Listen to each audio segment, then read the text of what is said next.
everybody. I just wanted to give you my short review of The Quiet Place Part 2.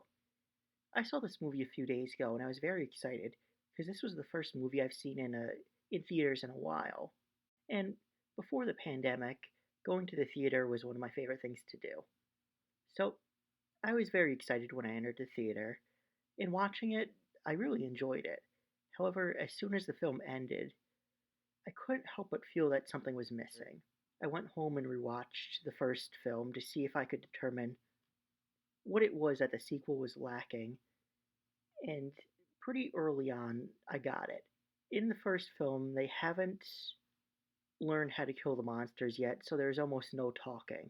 And all of the major storytelling and character development has to be done visually instead of verbally.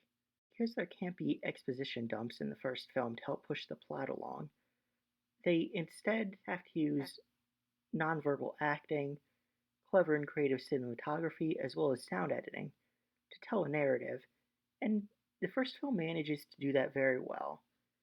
So much so that it really sucks you in and makes you feel like you're actually there. Think about it for a second. In the first film, absolutely nothing about the backstory or how the characters got to where they are when the film starts is ever really explained out loud. But by the second half of the film, you have a pretty good understanding of what's going on and how they got there. The sequel is a little different. They're they are much less afraid to talk in this film.